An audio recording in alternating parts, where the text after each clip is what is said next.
I've ended up using the clap as much of a visual signature to sync the audio with our mouths, because there's like a slight delay in the recording software between, and this was the case for us streaming too.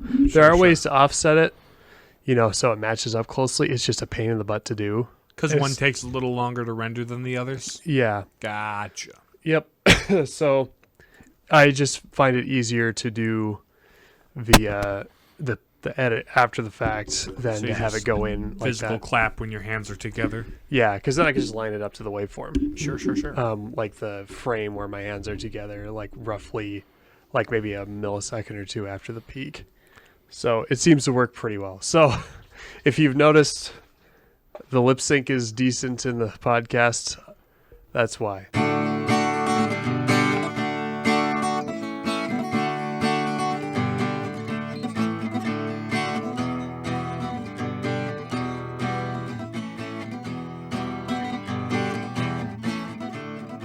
Also, we're making adjustments to the lighting setup in here. You may notice that I look unnecessarily dramatically lit. Those of you viewing rather than just listening. And even those viewing are probably just listening in a different tab anyway. Right. Because that is how you YouTube podcast. We're not doing pretty anything much flashy visually here. I haven't quite mastered what it would take to... I mean, I think the audibly points to... Off-screen soft lighting. Off-camera soft box light. I don't know if it's an improvement in the end result. These monitors are not particularly well... Here's a bunch of inside baseball talk. We know you love this. I don't know if it's just these monitors are not properly... Well, I know for a fact they're not properly like color tuned. Because they're 15 plus years old, most of them. At least these four. Yeah, those four. If those of you listening notice the difference in lighting, let us know. Give us a comment. Feedback. If those of you listening notice the difference in lighting, I'm concerned for you. All right. I can hear the light. It calls to me. I mean, it says James is too dark. If it was neon lighting, then you could sort of hear it, I suppose. Just making sure we don't have any wires crossed. Most lighting you can hear if you get right up close to it. Except for the LEDs. Like 60 hertz. Mm-hmm. That's sort of that low hum. Mm-hmm. We had the neon, like recessed lighting in our basement. And you could hear it if you sat still long enough. Or you get those like the tube lights in the ceiling. Yeah, that. Like big. Yep. Oh, okay. Yep. Those are neon? I think those so. Are like, I don't think they're neon. I thought those were like halogen. Yeah. Some sort of halogen. Well, neon is a halogen. It's in that class of chemicals. Sure. It's like the noble gases, I believe. I thought halogens were like 7 valence compound, like the chlorines, fluorines, those kinds of things. Yeah. So they're not quite the noble gases then. No, the noble gases are the ones with like no available. 8 right. valence. So they're stable on their own. They're the salty lights, the halogens. The noble gases are they don't need no connections. Yeah. They're strong and independent gases. But yeah, the tube lighting growing up, you could kind of hear it. And after a while too, as the lights were getting older, you could see like at least, or maybe it was just me staring at a light for too long, but like sort of a little wispy, like, wave going through the lights after a while. That could have been, I guess, I don't know. It could have been like eye strain, or like actually like me noticing like as the light was getting older, like the wavelength getting weird. I don't know. What do the lights show you, James? What do you see? What do I see? They're taking the Hobbit to Isengard. Imagine if that was just like a form of divination in like a fantasy world. You look at the sun until you start to like see like dark spots or whatever, and then what forms come The light, I mean, the light will that's kind judge of what him. they did in the Dragon Prince spoilers that we Yeah. watched. Oh yeah, yes. yeah. I guess they. I did. mean, out of context, it's kind of not that spoily, but Yeah. look straight into the light, and that will Reveal reveal the yeah. intentions of your heart Yeah. in your true form. Mm-hmm.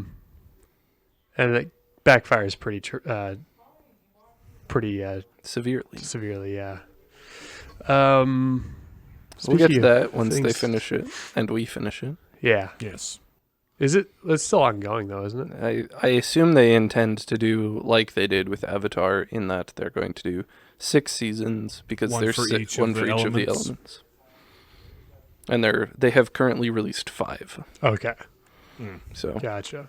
Until Presumably- Netflix tells them to keep going and do a sequel show, and they don't know what to do with it, so they scramble 4 seasons together. Well, they've already done the gay thing, so that's probably not. and again. Hmm? And And again. And again, yeah. But still, Is there some sort of time skip judging from like the thumbnails and stuff I keep seeing? Presumably. Okay. I've only seen through season 3, and we're rapidly approaching the end of season 3. Gotcha. Speaking of things rapidly approaching, we're rapidly approaching June. May had. It's been a month. It's been a month. Has. What have we been up to? I don't even remember when we recorded the last episode. It's at least Well, we released it on May 6th. yeah. So, as far as you are all concerned, it probably has been a month. Yep. Hmm? Thereabouts. What do I even begin with? I don't know. Traveling all over the country. Literally traveling all over the country. Yeah, for me, I bumped me microphone.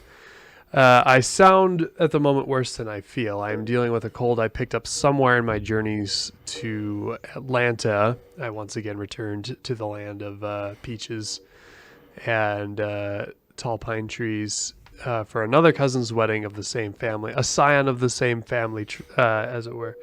It was a great wedding though. We were worried it was going to rain because like the reception was going to be at like these. We heard the reception was going to be in his buddy's yard in a tent outside. So I was envisioning like, you know, those like pop up like tents you put in your backyard or whatever, like those square ones. 6 foot by 6 foot. Yeah. Canopy things. And it was like a solid chance of rain. And my aunt and uncle were also envisioning that sort of thing because they weren't completely privy to the details of the planning. And it was a pretty solid chance of rain. So we were a little concerned that this was going to be a very interesting wedding reception. But as it turned out, it was more like a nice fancy like big pavilion. Sure. And like, you know, that they rented, and it was you know, like wooden table and chairs and stuff going through it, and it ended up being plenty of room for everybody. And It didn't rain until after we cleaned up. That's so, a good way to do it. Yeah, it downpoured once it did, but we got lucky there. So trip was good, and then like that was Saturday, and then Sunday I flew down with my two of my older siblings, one of whom being Nathan's sister-in-law. Anyway, Nice. then on Sunday we walked around kind of this downtown in Marietta, Georgia. They have kind of a nice like plaza, like bunch of shops and stuff to go look at, and revisited a Irish bar I went to at the older cousin's wedding from this family that I went to after. That looks even crappier in the daylight somehow. So like, why did we go here? But it was entertaining. Yeah, no, it was just a really pleasant, like for Georgia in like mid-May, it was incredibly pleasant temperatures, like 70 degrees, kind of humid, but not super humid. Like I was expecting it to be like 80s and 90s and just like muggy sure. as all get out, because that's how it normally is down there. But we You got lucked it out. early enough in the year that it didn't quite get to that heat. Yep. So we flew back from Atlanta, and the next day flew out of Minneapolis, and then the next day, as soon as I got back to Fargo, I turned around, repacked, and drove out to our test ranch again. As fans of friends of the show will know, is not necessarily my favorite thing in the world to do.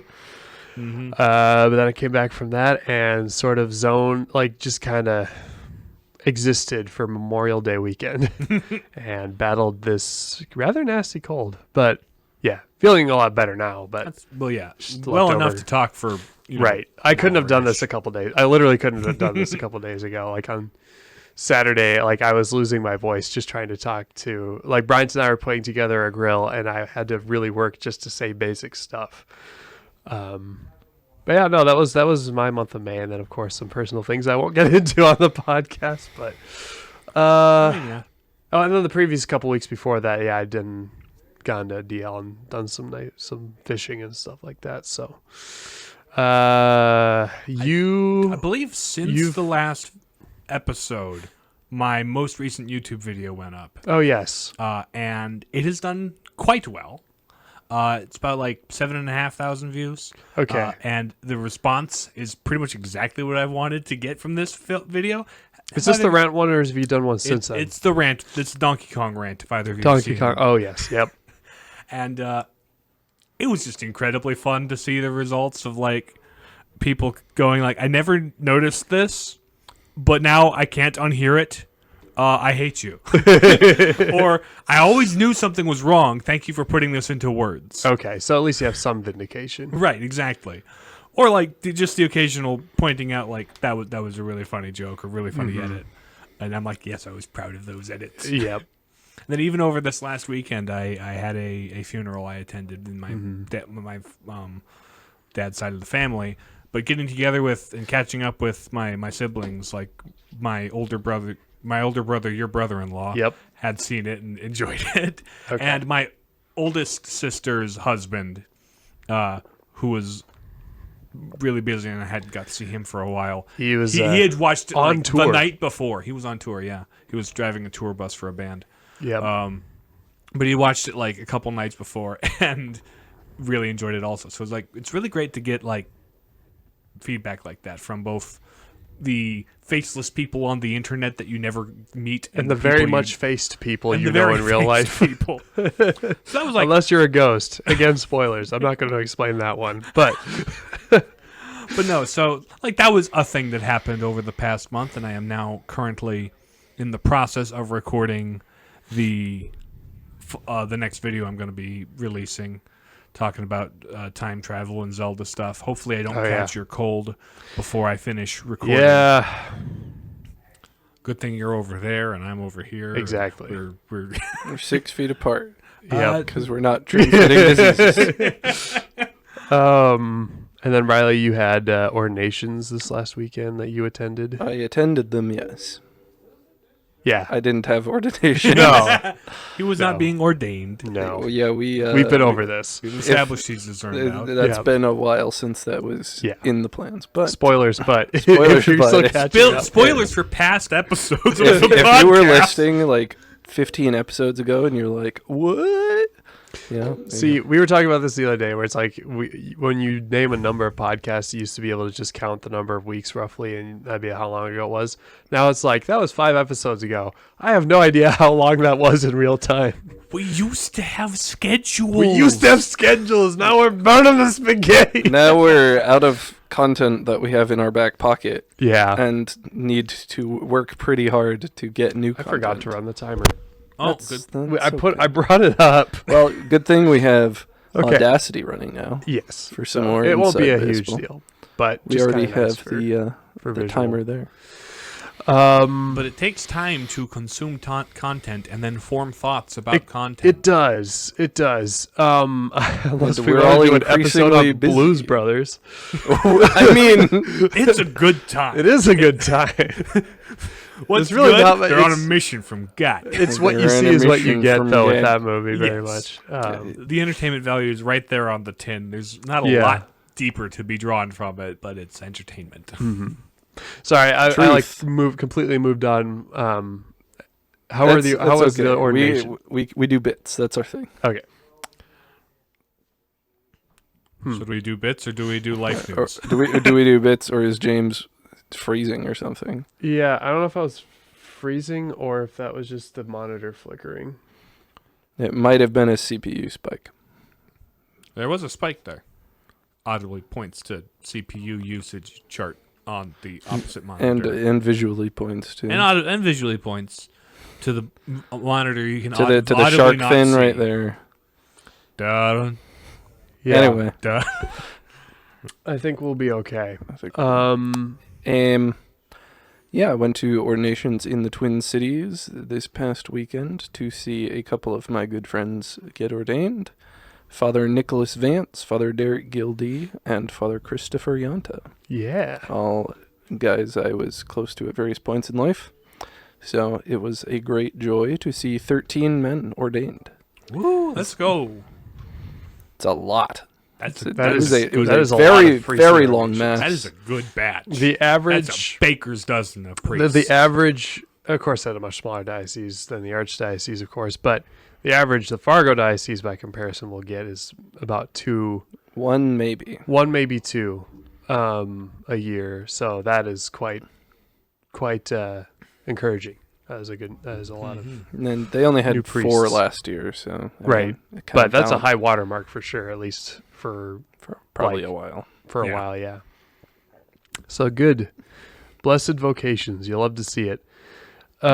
Chris was the weirdest of them, Father Right, Chris. yeah, 'cause like we- I knew he's the now only Father priest Chris. I've ever met before he was a seminarian. Yeah. All the other priests I know I met while they were seminarians and like became friends with Did them you while live they at were the Yellow seminarians. House when you were there? He not at the same or time. he moved out right before. He moved out, and then I moved in. Yeah. Yeah, like a year later after he had left. like for seminary. ships passing in the night. Yeah. Well, I mean, we all interacted with those guys from Right. at the Newman Center, and At then various points. I have videos somewhere on my hard drive of him in the like the Newman Center's backyard bash band that we did. I mean, you guys interacted with Newman people for like a year or two longer than I did. Yeah. So I maybe am behind a couple of priests, but Yeah. Yeah, you gotta catch up on your priests. There weren't that many from our era who were several that like went and then just turned Yeah. out. Yeah. quite a few that went, but not a lot that have gone the distance. Father Kevin was He was not there when I was there. no, he only was at NDSU for like 1 year, and then he went to the seminary. Mm-hmm. And he was my brother's disciple for his Focus Bible study. I think there was a couple of Josh Fons is a priest now. He was of our time. He was a Focus missionary then. I don't know if he is yet, but he's about to be. I think he's a deacon now. He is a deacon. Yeah. He's going to be ordained a priest in relatively short order. I don't know exactly when. Yeah. So that's coming up. Other than that, yeah, no, I can't think of anybody off the dome from our time other than now Father Chris.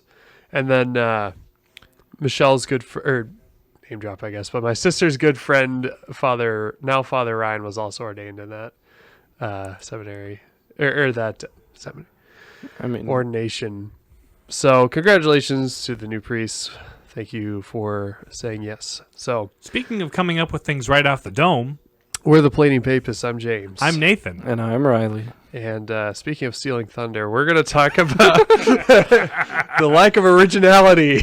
We get to actually properly use the Saltcast bumper. Yes, we're going to use the Instead of a- Saltcast bumper today. Instead of as a poor substitute for a topic bumper. Yeah, this is a Saltcast, ladies and gentlemen, which unfortunately for the video people, we haven't gotten around to making video versions of the bumpers. It'll happen maybe eventually, hopefully, probably. I don't know. Just throw up like a hazard symbol. Sure. With like a red spinny lay. you know. Yeah. Somebody winding a klaxon. Look up all the green screen gifs of just people screaming and red lights flashing. Just I wanted klaxons in the first place, but we decided not to put Oh, those the in the bumper. awooga. Well, we do have like the air raid siren. Yeah, we do have right? those, but Yeah, I wanted awoogas. Are they about to hear it, or have they just heard it or seen it? I don't know. Editing future James will figure that out. Probably just cut halfway through our conversation about the visuals of the bumper, show the bumper, and then cut right back in mid-word. Or just intercut with like the things we're talking about. Or just like play it over top and like have it like get loud at certain points. And Or like Editor Vietnam James, flash, add- Vietnam flashback style, where it's just like the opacity is slowly like increasing. that would be with like the Call of Duty World War II guy. Oh yeah, we're doing a Saltcast today. In case you couldn't tell. So no, we were going to talk about why Hollywood is having an originality problem nowadays, which Not that nobody's ever talked about that before, and that the answer isn't obvious, but like we can rant about that for a bit, and then I also want to talk about what do we do about it. So who wants to take their first crack at it, or the first crack at it? Well, like, this has been a problem for pretty much the entirety of the 2010s, but it's been slowly having the heat been turned up on us. Some video essay somewhere has said that remakes are nothing new. No. As one example, like Tarzan, for example, it goes back to like the early, the 30s. There's a couple dozen Draculas. There's several musicals have been done and redone. But those occurred in an era where theater releases were the only time you would ever see that movie prior to serialized content and television rebroadcast and home video. So we're just going to put remakes that to were not the only thing that existed. Right.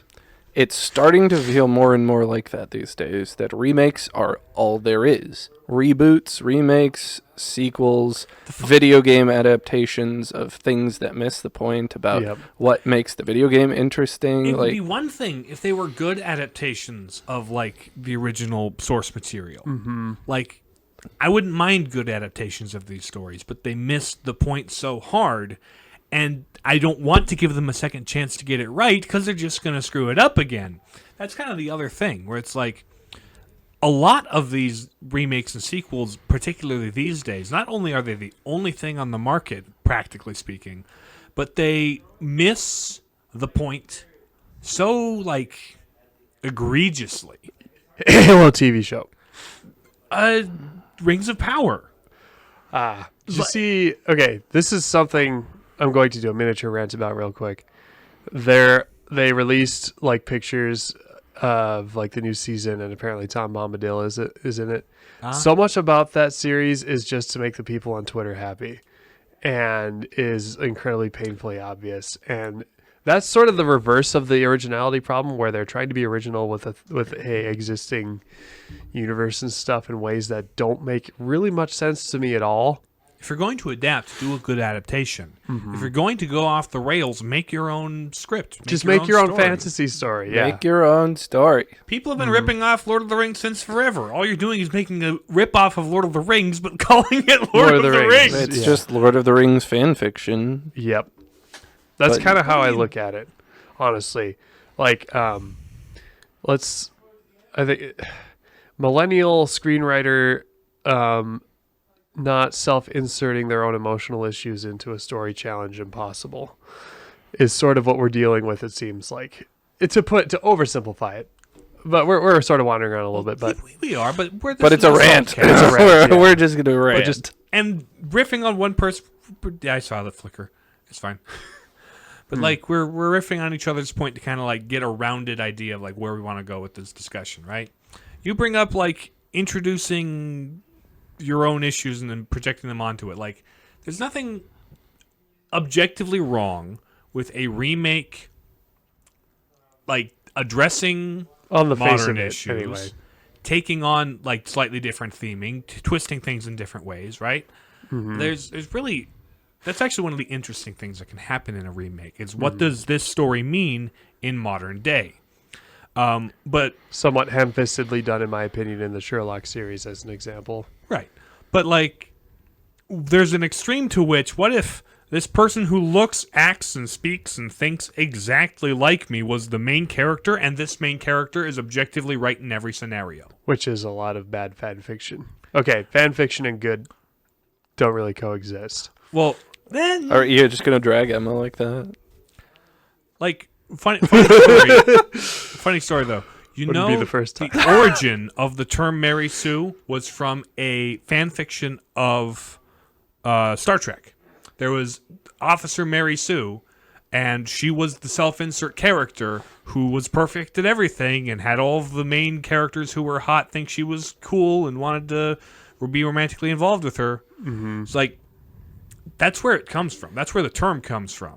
Yeah. And you can see that's the sort of thing happening in a lot of these shows and remakes and such. See, there's sort of a base level cringe just when you start with Star Trek, and then you add fan fiction to Star Trek, and now it's just like, Woof. You're treading thin ice there. So there's You're gonna alienate our audience if you keep going, or our potential audience. like, I mean, Star Trek has its place and its purpose, but like, sure, Star Trek has its people who are attached to it. yeah.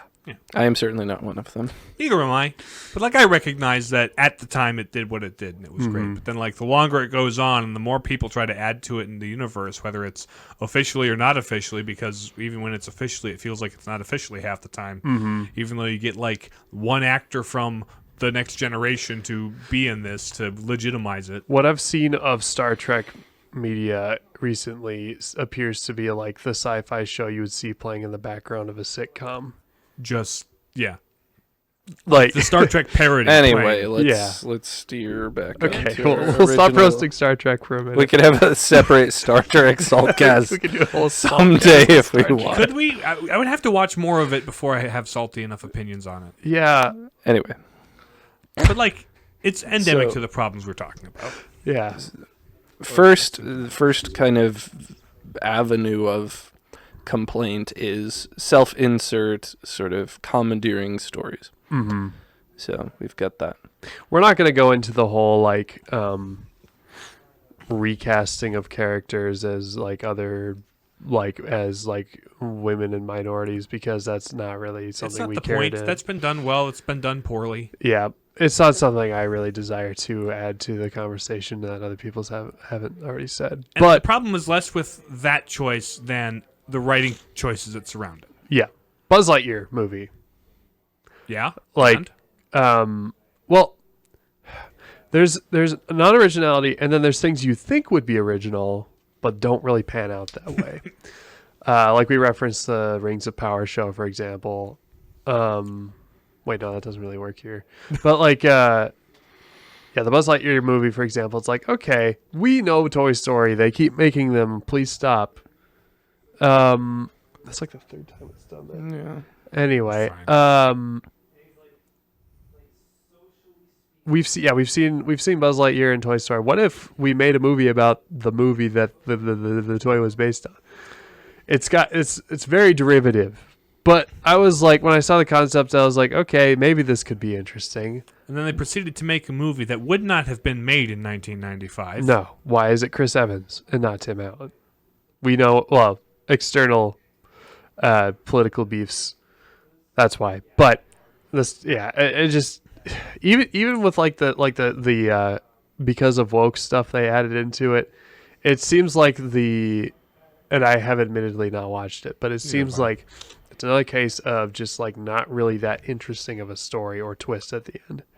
Like, yeah, It's just there to be vehicles for an agenda. mm-hmm. And the other And thing I is, hate complaining about agendas. I think it's Yeah, overdone. And like, you can't reasonably attribute anything else to something that, like, they're not doing anything except like trying to add representation. yeah, You can add representation in ways that are interesting or like don't impact the story. Like, I think the Dragon Prince does this fairly well. It's Yeah. like it's quite diverse, and that neither adds nor detracts from the story. It just is there, and yeah. there's certain points of diversity that are interesting, It's- like Amaya and sign language, and like it creates something different and interesting. mm-hmm. There's lots of ways of doing that are boring and add nothing.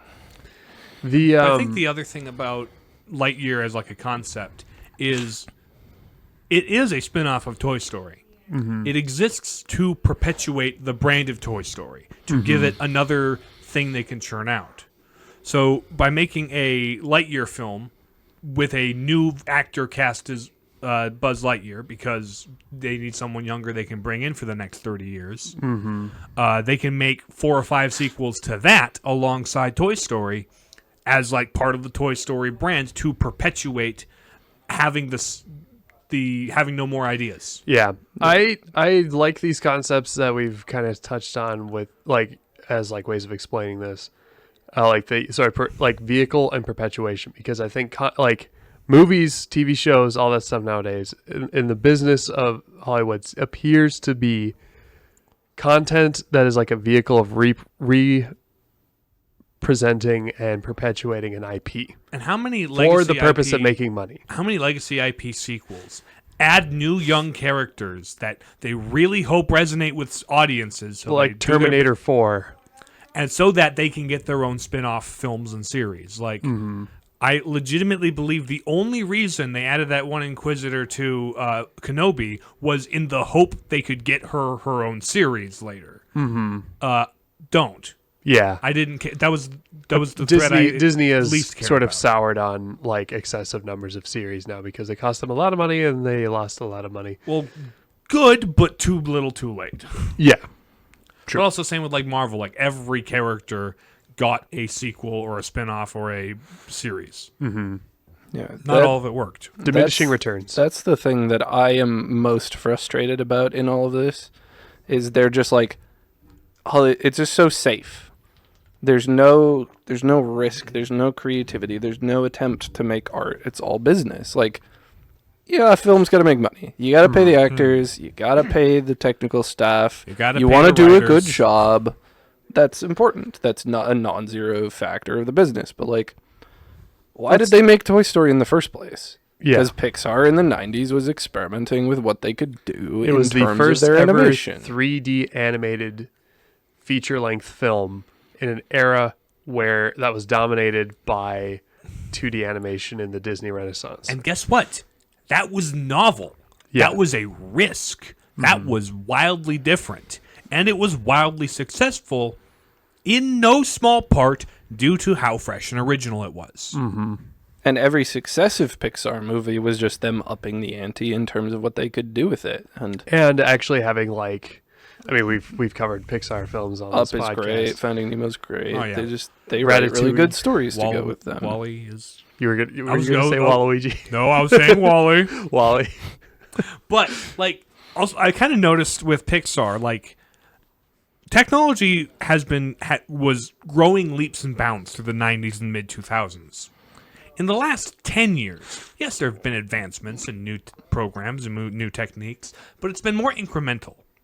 And as, like, the things they're experimenting with got more and more minute and incremental, the stories got less and less interesting. Yeah. Like, they're good, they're well written, they're well put together, sure. But, like, maybe it could be... Part of me is like, oh, maybe it's just nostalgia from the things you used to watch. But then I'm like, no, there are things that I've watched very recently that have impressed me. Like, I didn't grow up watching the Iron Gyrant, Oh, yeah. but watching it as an adult impressed me on a storytelling and story level, on a technical level, right? And Brad Beard strikes again. Well, yes. But even like Brad Beard's most recent animated picture, The Incredibles 2, It's a sequel. it's a sequel, one that I wanted for a decade or plus, because The Incredibles is, well... Has flaws, nothing short but of was incredible. also was a rather solid entry. But like, it was... The Incredibles 2 wasn't as good as Incredibles 1 in a lot of ways. In a lot of ways, but at the same time, it's still It like was fine. Yeah, it was fun. it was But good. like, Fell short, but like it wasn't bad. no. It wasn't even disappointing. Like there were moments that hit, there were moments that didn't as well, but It was appointing, but like... yeah. But you go a little bit beyond that, and it's like, I don't know. It wasn't. I wasn't captured by Soul. I wasn't captured by Luca, the way that I was by past films or other films. Yeah. I was put off of Toy Story 4. Luca is, I mean, still fairly. It's a pretty original movie. Oh, yeah. And it's fun. Like Onward was also fun. I actually rather liked Onward. But Like then it's- again, that might have been a personal life position thing. Right. Because I was that was the last film I saw in theaters before COVID hit, and I saw it with my younger sister, who now lives in Chicago, and I can't see more than twice a year. Right. So that might have something to do with it. I guess if you want like sort of a general illustration, like think of like a bargain bin of films 10 years ago, like the variety of stuff you could find, like the like just different kinds and genres of movies, like your cop movies, your comedies, your procedural dramas, your XYZ on down the bat. But nowadays it's like, and sure that you did have like your sort of generic action film even back then, but like now it's how can we make this like something we know people like so it makes money is sort of the prevailing winds these days. And even back then, they had the generic action film. How many of them? If you look at the generic action films made over the last couple of years, you've got like 5 John Wicks. You've got continued Mission Impossibles. You've got a bunch of franchises. Yeah. And it's always been that way. I mean, there's always been a Rambo. There's always been a Terminator, right? And there continues to be a Terminator. They should have stopped it, too. Please stop. We're asking you to stop. And like they're Stop it. Get some help. And it's like, that's kind of the other thing. They're not even... A lot of it's just rehashing the stuff they've been rehashing since the 80s because they knew it worked in the 80s and they knew people would come to 80s nostalgia films for so long. Back in the 80s. Yeah. Back in the 80s. And all of this by way of saying, well, all of this with a grain of salt that we, despite dabbling in sketches for a very small period of life, haven't really attempted to make much in the way of original content of ourselves. Because it's hard. It is very hard. Is we acknowledge that it is difficult to come up with original ideas, especially when you're like a struggling artist or something or whatever, I don't know. But the most we're making is commentary on original stuff with perhaps original points of view or insights. But. Yeah, and even original ideas get just absolutely drilled into like, all right, make this into a franchise. Because like I liked Knives Out as a standalone film. They just announced the 3rd one. Yeah, I didn't much care for Knives Out 2. It was what I think would be really funny is if as the final twist reveal, the minority lady turns out to be the villain and the rich white guy was. They won't do it. They will not do that. But, but I think that would be very funny and a legitimate like reversal of the formula, which the whole series is about disrupting the formula. Now we should distinguish as well between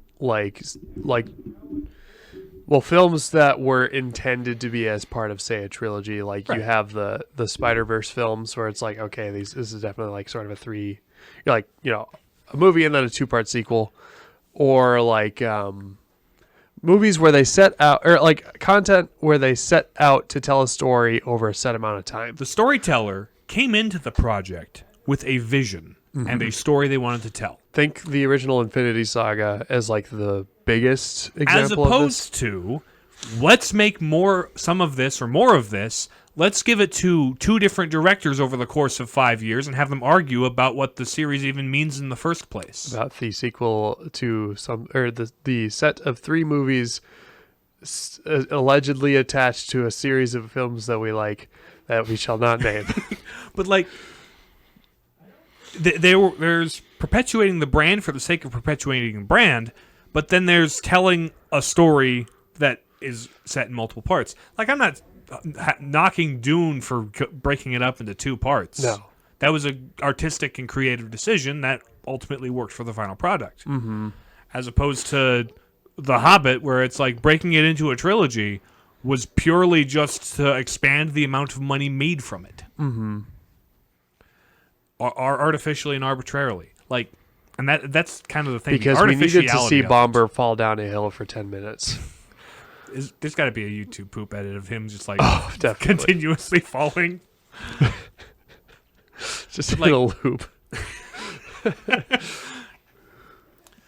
But like, I think that's it. There's no creative integrity behind the decision to remake Moana in live action. Mm-hmm.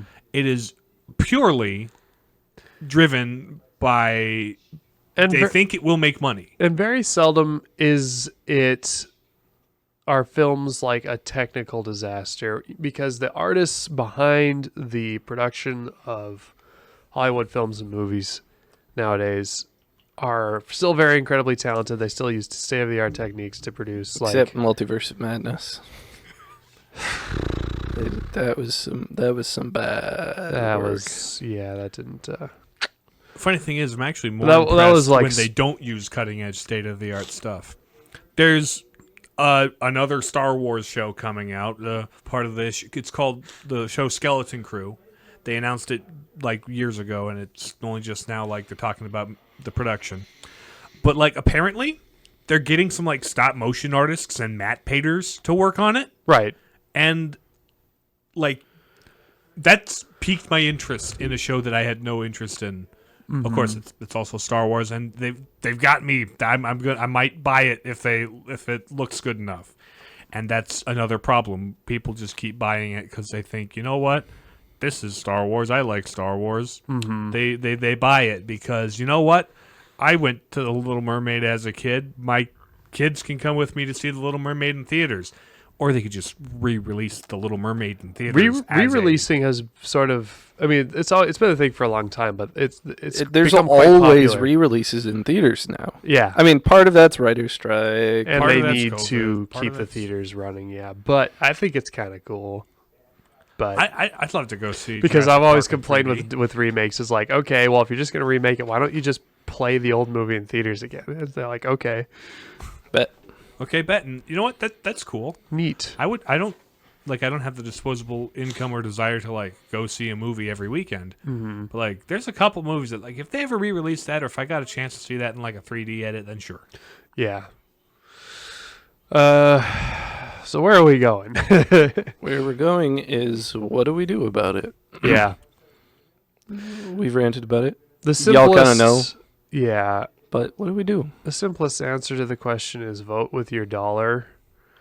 Or at least be aware of what you're doing when you support popular franchise film number 30. We're not going to sit here and be snobs, or at least I'm not going to sit here and be a snob. It's like, okay, if you like Star Wars, I get it why you would want to watch The Acolyte, for example, or I like Star Wars. I don't have a reason to care about Acolyte. as of right, now. no, same. Just because big franchise doesn't mean you shouldn't watch. Just because it's Disney, John, it doesn't mean you can't watch it. But also, I think we should start looking elsewhere. Start widening our horizons, seeing like what looks interesting. I'm still working through a backlog of things I saw where like, oh, that looks interesting, like 6-7 years ago, that I'm finally catching up on. There's still plenty of older stuff to go back and watch. And even this year, there's like that one action film, The Fall Guy, an original film directed by a stunt coordinator about stuntmen. Like, it's kind of a cool concept to like make the hero of the movie one of those people who's an unsung hero of films, even though it's like Ryan Gosling playing him. literally be Ryan Gosling. But like, yeah, all the stuntmen can look at Ryan Gosling and say, That's "He's literally me." But like, that's an original film. Now, granted, if it does well enough, there'll probably be 4 more. Even then, there's some films that you can't really repeat. They try to anyway. Yeah, that's fair. But like, there's also like, Hollywood isn't the only source of entertainment. There's foreign markets. There's independent markets. If you can find ways to get a hold of them and like, I find out about them. RRR Find out is about a Indian film that apparently did quite well in the United States and has sort of a cult following. I've never really watched it. Stuff like Parasite coming out of the Korean film world, which and reviewed really well, and then we watched it. I'm like, yeah, that's I interesting. don't recommend getting into French stuff because it gets very weird very quickly. That's why I don't watch it. But yeah, There's any number of like kind of interesting, well enough put together stuff on YouTube for free too. Yeah. You know? That's true. Plenty of web series and stuff. I'm starting to think it's just the monitor because the other feed's fine. Anyway, I'm just distracted by something the audience hopefully can't see. But like, if you support the smaller stuff, maybe it will get enough like attention or financial backing to make bigger stuff. Yeah. Every now and again it works. For example, it's a very niche thing, but I'm rather fond of the Smiling Friends series, which was a couple of internet creators got picked up by Adult Swim to make a serialized TV show and maintain. Like, it may as well be a YouTube series because the videos are like less than 20 minutes, or the movies are. The episodes are like episodes 10 are less than minutes 20 minutes long, often around 10 minutes, and just frenetic insanity, but with like occasional like really high quality like animation and things like that. It's and like just really polished internet silliness. relatable absurdism is what I or relatable moments punctuated with absurdism. Absurdism punctuated with by relatable moments. There we go. And it's the kind of Sold. ridiculous you would find on, their channels on YouTube and Newgrounds back in the day. Yep. So, like, you've got small Original people stuff succeeding. can break through the canopy every once in a while. And there's filmmakers out there who are fairly popular, who aren't just like indie creators who have no audience. Like, I would point to Damien Chazelle and Edgar Wright as people who are making really solid movies. Wes Anderson is at least original. He is He's very copying Roald Dahl word for word. He's very True. niche. I mean, these days he is, but he adds his Wes Anderson It's like flavor a passion. to it. It's like a passion project of Yeah. his. I think it's pretty clear. But yeah, there's people out there doing stuff, and the corollary to vote with your wallet is vote with your wallet and go to the movies when those come out. Like, sure, you can wait for them to come direct to streaming 5 days later, but go to the theaters. Get those box office sales going for those movies that are worth seeing. Also buy concessions because the theaters, that's how they make the most money, and they're going to die if we let streaming Not kill them. sponsored. Not sponsored. But like They couldn't afford that- it. They can't afford us. they can afford me with a season ticket, man. I will take those little mint box things with like the little chocolate mint things. Greg Marcus, if you're listening, and we know you are, I know We you know are. you are. Get us in the next pre-theater. Like The weird little man that always. I makes will me go, apologize "Oh, for crap, all of the this guy." Snapchats I made about you between me and my friend Matt. The oh crap, it's this guy. I always forget about this guy. Before the movie starts. We'll talk. keep in touch. Our people will talk to your people. By our people, we mean We James. mean us. And by your people, we mean unread emails in your inbox.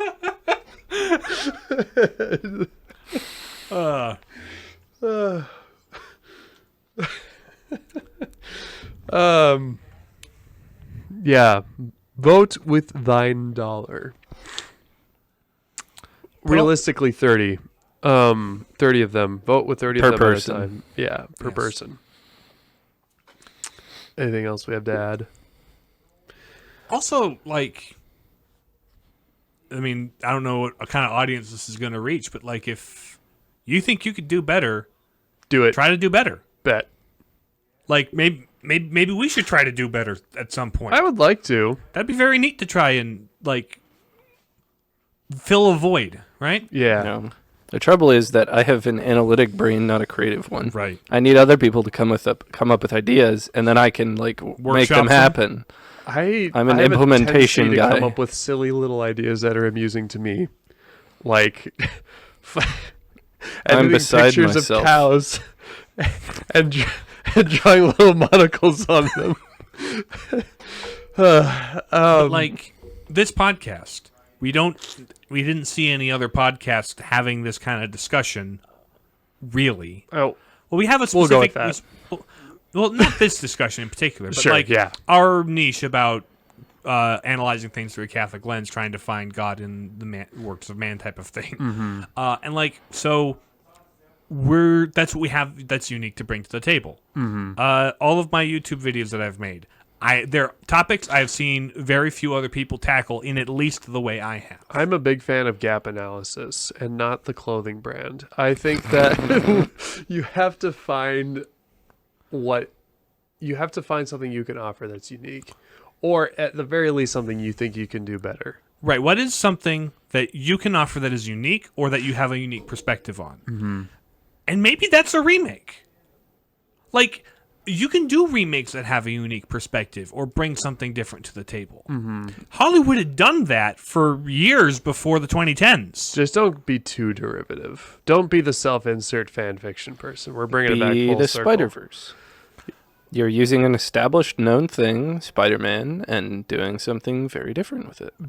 Be Lord and Miller in general. Yeah, be Lord and Miller. The Lego movie could have easily been the lamest, most cheap product placements, like advertisement. It could have been ever. the Playmobil movie. And that's what they wanted out of it was that. But Lord and Miller are like, I'm going to make this a film. They looked at it, found like the universal themes of creativity and intergenerational connection to be found in Lego, and then told a story about creativity and intergenerational connections in a Lego movie. Mm-hmm.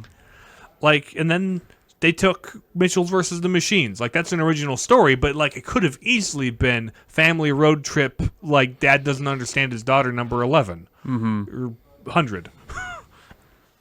But they made it a good movie. And then, you know, Spider-Verse, where it's like, this is the 4th Spider-Man origin story. Mm-hmm.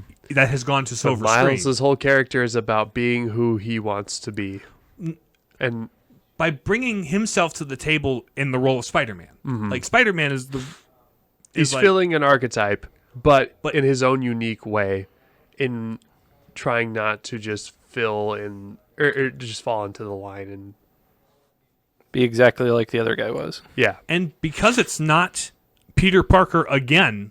It is the best Spider-Man film since the first time they did Peter Parker on the silver screen. Mm-hmm. Like, because it's very uniquely its own story, while also being like everything Spider-Man should be. It's great. It's brilliant.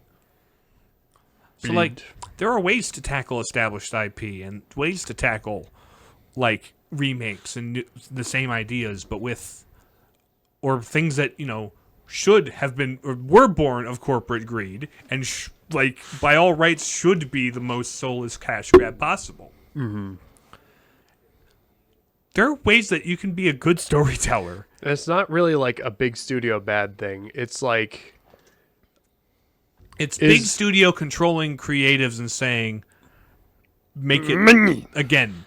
Every once in a while, like Dune, for example, that was obviously distributed by the company that distributed it. And it's an adaptation. I couldn't remember. How very tautologous of you. Yeah, but still, like, it's a big budget film. It's an adaptation of a famous story that has been attempted to be adapted several times before. But by a director who just has a high degree of like artistic integrity and is, his own interpretation of the source material and presenting it in a very visually and like go listen to our episodes if you want to hear what we think of it. But it's possible for even the big wigs to come up to greenlight something that is great. Sometimes they seem to be less and less willing to do it.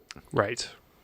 It's like sometimes you gotta trick them into greenlighting your thing. Because Dune could have just been another Star Trek adjacent thing that most people didn't care about, but it became a international phenomenon. I forget the title of the film. It was coming out like in 2017, 2018, but it was this other sci-fi thing from like a classic story from the 70s that like happened and everyone forgot it, and then it wasn't great. And I don't remember what the title was anymore. Because I saw the trailers for it. I'm like, that could be neat. Then I heard reviews where it's like, it's mid. And I'm like, oh, okay. Yeah. I guess I'll see Star Wars 7 instead. Yeah. I guess, I can't really think of anything further to add. Because, like, this is a problem that shouldn't be a problem if they were allowed, In the realm of human endeavors, there's nothing new under the sun. That is difficult when you have just the sheer volume of people in the world to begin with coming up with ideas for things. You're bound to come up with something that somebody already came up with. Yeah. Especially when you compare it to the Well, cinema as a thing has been around for roughly, 250 years at this point? Not even? Getting there? Not even No. close. I Like would late say. 1800s? No. Like- They Like the didn't. very earliest forms of film were like maybe They- 1890s. They were shooting pictures with literal fire yeah. in the 1880s. Like, they weren't making movies until the 20s. Well, There may have been like the one train coming into a station that was like Yeah. filmed in like with like the highest cutting edge camera Mm-hmm. in like maybe the 1890s. I don't know exactly the dates, but like it wasn't a like industry until like Right. the 20s, 30s Right. onward. So yeah, it's about 100 years old, and just the sheer volume of content that has been produced in that time frame is. I'm not going to be the person who's going to be like, "Oh, it should be content. It should be art." It's like, okay, fine, yeah, and art, sure, Sometimes it's fine to be content. Content's it- fine. We like the Blues Brothers. yeah, It's art is great too, and I don't see enough of it right now. All of the art has been morphed into content. right. It's been either morphed into content or relegated to independent, into the indie world. Like, Right. the biggest, highest reaching things are no longer art. Mm-hmm. As a rule, there are exceptions, of course, but Yep. buy good things. Yep. Don't buy bad things. Continuing to make the same thing for the sake of making money bad. Adapting it in a new way that utilizes the formula but also remixes it in an interesting way, good. And if you're a creatively inclined person, Do that last one. yeah, don't Or- make Star Trek fan fiction though. That's not allowed. Don't do fan fiction. Actually, don't do it at all. Not even as writing practice. Actually, don't do that. Please don't. That's just me telling you you can't. But you should listen to me because it's really like cringy. So please don't do fan fiction. If you have done fan fiction, you know who you are. You can probably find confession times on your yeah. your local parish's website. Yep. There's a. I'm just gonna come out and say it. There's a fan fiction crisis in this country.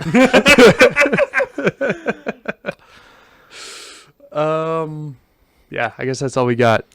That's about the long and short of it. We could Yeah. rant about individual trajectories of individual series or companies all the live long day. Mm-hmm. But like in terms of establishing a problem and then like trying to find some form of solution, because there's only so much the average consumer can do. And like, no AI individually. content doesn't count either. Well, that's just taking every other content that came before it, It's inherently feeding derivative. it through a tube, and then having it spit something out that is exactly like everything else it's read. If you put it into a tube, you wouldn't want to put it in a tube. All right. Well, yeah, that's Where it. can they about find all us? I have to say about So speaking of people creating original things, well, commentary is not. Anyway, you can find us over on YouTube, obviously, and then Spotify, Apple Podcasts, Palladium Papers. Wherever you're listening to us, you can find us more there. Yep. You can contact us with your questions, comments, concerns, or complaints at palladiumpapers@gmail.com. Or suggestions for future videos. or We're suggestions taking for those. future. Yeah. Like, we're we- taking them. Are We're we getting very, them? very slowly working on Beowulf. I am. Oh, you are? I am. I reading forgot it. about that. Ah, yes. For the record, as far as the audience is concerned, I am 100% finger on the pulse, but realistically, no. You can follow us on Twitter and Facebook at Palapapis, should I remember to use those platforms. And we will be back in the next episode in An undisclosed period of time. yep, At an TBD. undisclosed location. Yes, localized. We're not going to entirely. dox our. Oh yeah, we watched the Northern Lights, and I said the line, and nobody Nobody in my got it. family understood it, except for the no mothers, just the Northern Lights. I didn't say that part, even though she was right there. So, all right, Anyway. we'll talk to you guys in the next episode. Bye. Bye. See ya.